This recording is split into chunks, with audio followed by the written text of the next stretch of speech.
Rhino Linux 2025.4 is the latest snapshot of the Ubuntu-based rolling release distribution that provides a bleeding-edge experience without the need for periodic major upgrades. At its core, it features the Unicorn desktop, a custom-built interface based on XFCE that blends traditional desktop elements with a modern sidebar-centric workflow.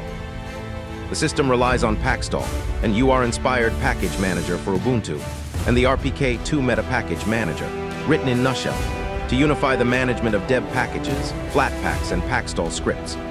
This specific snapshot is built on the Ubuntu development branch and ships with a Linux 6.18 kernel for generic systems, ensuring the distribution remains highly compatible with the newest hardware and software libraries.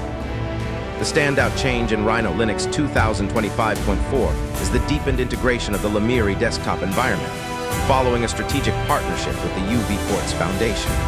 For the first time, Lemiri has replaced Unicorn Mobile as the default desktop environment for Pine 64 devices, such as the Pine Phone and Pine Tab, effectively turning Rhino Linux into a mutable, rolling release alternative to Ubuntu Touch. Beyond mobile improvements, the 2025.4 release updates the generic kernel from 6.15 to 6.18.1 and introduces a suite of stability fixes for the Pacstall package manager to resolve long-standing installation bugs.